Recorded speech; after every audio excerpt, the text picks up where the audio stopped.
നമ്മുടെ വടക്കൻ കേരളത്തിൽ ഒരു പ്രധാനപ്പെട്ട ഒരു ഉത്സവമാണ് പൂരം എന്ന് പറയുന്നത്. പൂരം എന്ന് കേൾക്കുമ്പോൾ എല്ലാവർക്കും മനസ്സിൽ വരുന്നത് തൃശ്ശൂർ പൂരമായിരിക്കും. എന്നാൽ ഞങ്ങൾക്ക് കണ്ണൂർ കാസർഗോഡുകാർക്ക് അങ്ങനെയല്ല കേട്ടോ. പൂരം എന്ന് പറയുമ്പോൾ നമ്മളെ മനസ്സിൽ ഓടിയെത്തുന്നത് ഈ പൂരം കേട്ടോ. ഞങ്ങൾക്ക് 5 ദിവസത്തെ ആഘോഷമാണ്. ചില ആൾക്കാർക്ക് അത് 7 ദിവസത്തെ ആയിരിക്കും, ചില ആൾക്കാർക്ക് 9 ദിവസത്തെ ആഘോഷമായിരിക്കും. ഇത് ആദ്യത്തെ ദിവസത്തെ പൂജയാണ് ഈ കാണുന്നത്. അങ്ങനെ 5 ദിവസത്തെ പൂരമാണ് ആഘോഷിക്കുന്നത്. കൈനിറയെ വളകളും മാലകളും പുതിയ ഡ്രസ്സൊക്കെ ഇട്ട് പെൺകുട്ടികൾക്കാണ് ഈ ഉത്സവം നടത്തുന്നത്. 2 വസന്തോത്സവമാണ് നമ്മുടെ ഉത്തര കേരളത്തിലുള്ളത്. ഒന്ന് ഓണാണെങ്കിൽ മറ്റൊന്ന് പൂരമാണ്. മീനമാസത്തിലെ കാർത്തിക നാൾ മുതൽ പൂരനക്ഷത്രം വരെ 9 ദിവസം അല്ലെങ്കിൽ 5 ദിവസമാണ് പൂരം ആഘോഷിക്കുന്നത്.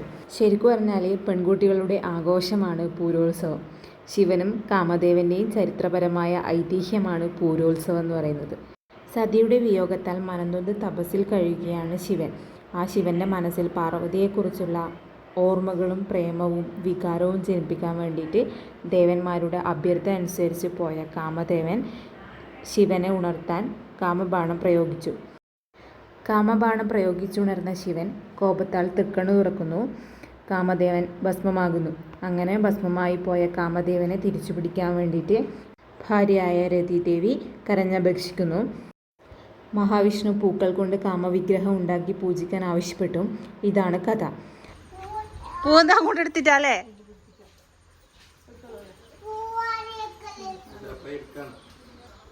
പൂരോത്സവത്തിൻ്റെ 2ാമത്തെ ദിവസമാണ് ഇത്. പൂജാമുറിയിൽ നിന്ന് വിളക്കും പൂക്കൂട്ടയും കിണ്ടിയും വെള്ളം ഒക്കെ ഇതുപോലെ 3 പ്രാവശ്യം വലം വയ്ക്കണം. മെടഞ്ഞു വെച്ച ഓലയിലാട്ടോ അരിയും പൂവിടേണ്ടത്. പൂരത്തിന് വ്രതം നോക്കുന്ന പെൺകുട്ടികളെ പൂരക്കുഞ്ഞുകൾ അല്ലെങ്കിൽ പൂരക്കുട്ടി എന്നാണ് പറയുക. അങ്ങനെ പൂരക്കുഞ്ഞുകൾ ഓലയുടെ അപ്പുറത്തും പൂ വാരിക്കൊടുക്കുന്ന വീട്ടിലെ മുതിർന്ന ആൾ ഓലയുടെ ഇപ്പുറത്തുമായിട്ട് നിൽക്കുക. അങ്ങനെ ആദ്യം അരി കൊടുക്കുക, അത് കഴിഞ്ഞ് പൂവെടുത്ത് കൊടുക്കുക, അത് കഴിഞ്ഞ് കാമദേവന് വെള്ളം കൊടുക്കണം. ആ സമയത്താണ് 3 പ്രാവശ്യം കൂവുന്നത്.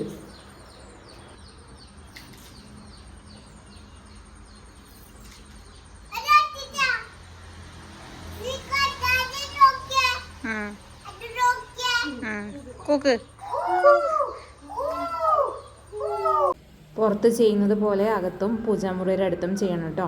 ഇത് 3ാമത്തെ ദിവസമാണ്. ഇങ്ങനെ 5 ദിവസം കണ്ടിന്യൂസ് ആയിട്ട് ചെയ്യണം. സന്ധ്യാസമയത്ത് ഇതുപോലെ പൂ ഇടേണ്ട ആവശ്യമില്ല. കാമന് വെള്ളം കൊടുക്കണം. ആ സമയത്ത് 3 പ്രാവശ്യം കൂവണം.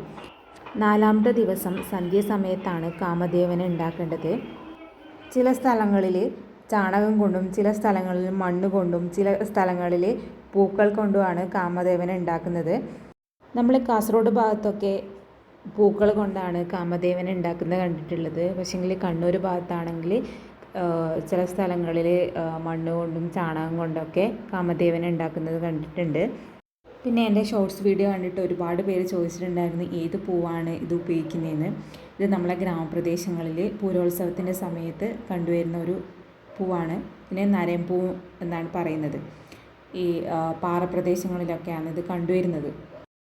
കാമദേവനെ ഉണ്ടാക്കാൻ വേണ്ടിയിട്ട് എല്ലാ പൂക്കളൊന്നും ഉപയോഗിക്കാറില്ല. നരയമ്പൂ, ചെമ്പകപ്പൂ, കടലാസ് പൂ ഇതൊക്കെയാണ് ഉപയോഗിക്കുന്നത്. ഇപ്രാവശ്യം നമ്മൾ ബെഡിൽ കിടക്കുന്ന കാമനയാട്ടോ ഉണ്ടാക്കിയത്. കഴിഞ്ഞ പ്രാവശ്യം നമ്മൾ ബെഡൊന്നും ഉണ്ടാക്കിയിരുന്നില്ല. ഇപ്രാവശ്യം കുഞ്ഞി കാമനയാണ് ഉണ്ടാക്കിയത്. അങ്ങനെ കാമൻ റെഡിയായതിനു ശേഷം വെള്ളമൊക്കെ കൊടുക്കണം കേട്ടോ. പൂരക്കുഞ്ഞ് വേമ്പാ വേ കൊടുക്ക്.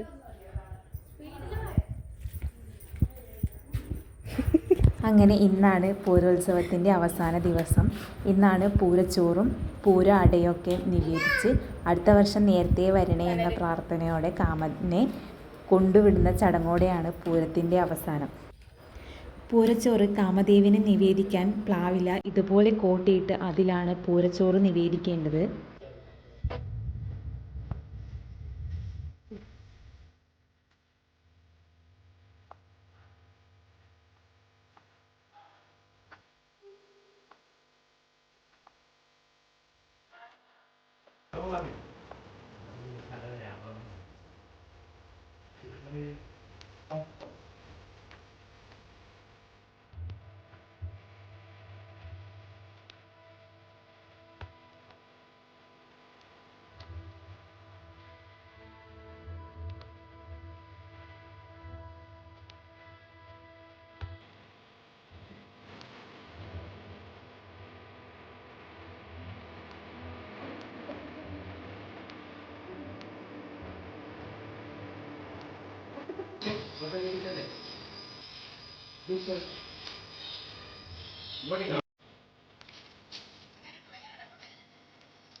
ഉപ്പില്ലാത്തല്ലേ?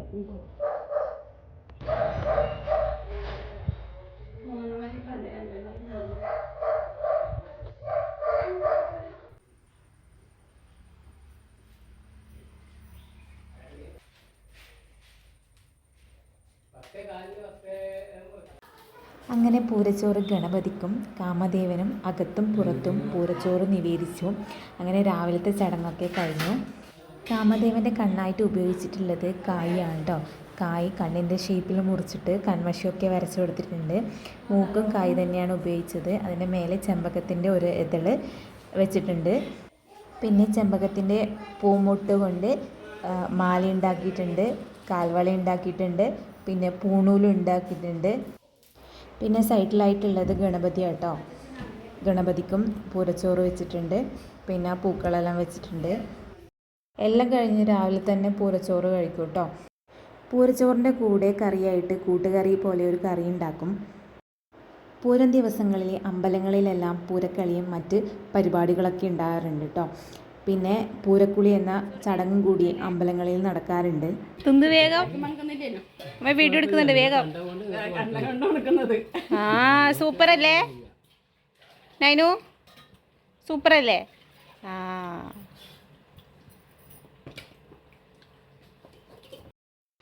വൈകുന്നേരം വീടിനടുത്തുള്ള ഒരു അമ്പലത്തിൽ പോയി. പൂരോത്സവ ദിവസങ്ങളിൽ നടത്തുന്ന ഒരു കലാരൂപമാണ് ചാലിയ പൊറോട്ട് എന്ന് പറയുന്നത്. അത് കാണാനാണ് കേട്ടോ പോയത്.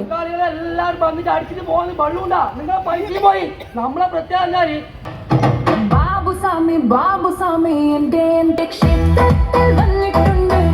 ബാബുസ്വാമി എൻ്റെ കൂടെ നൃത്തം ചെയ്തിട്ടുണ്ട്. ബാബുസ്വാമി നല്ല മനോഹരമായ ദിനങ്ങൾ, എത്ര മനോഹരമായ ദിനങ്ങൾ.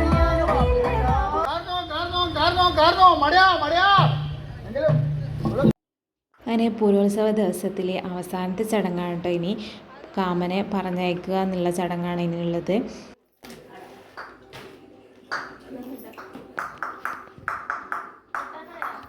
ആയിട്ടാ പോകുമ്പോ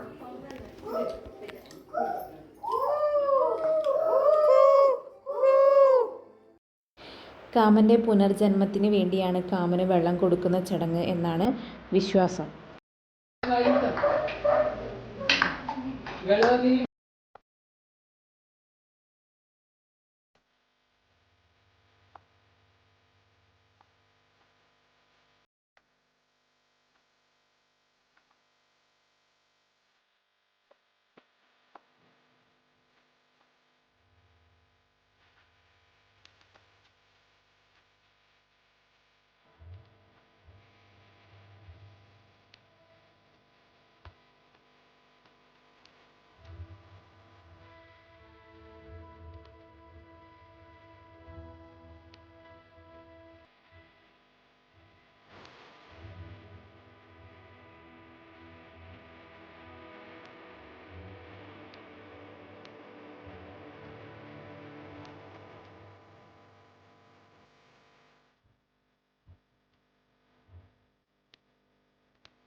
കൊട്ട് കൊട്ട്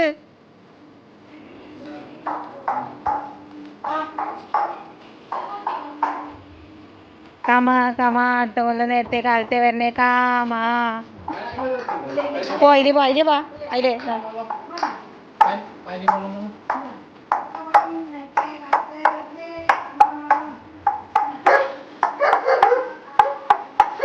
നേരത്തെ കാലത്തെ വരണേ കാമ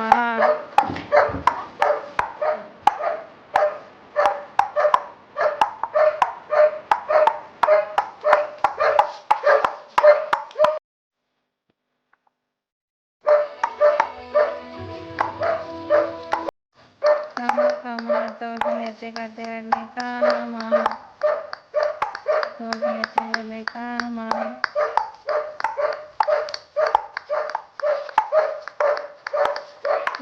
നേരത്തെ കാലത്തെ വരണേ കാമ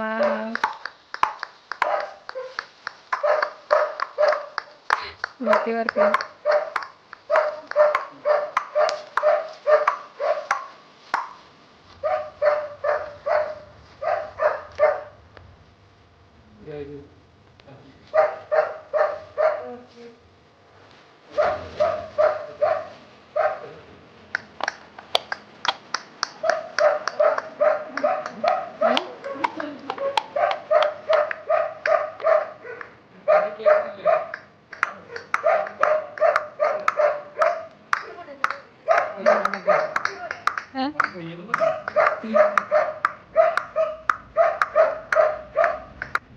നേരത്തെ കാലത്തെ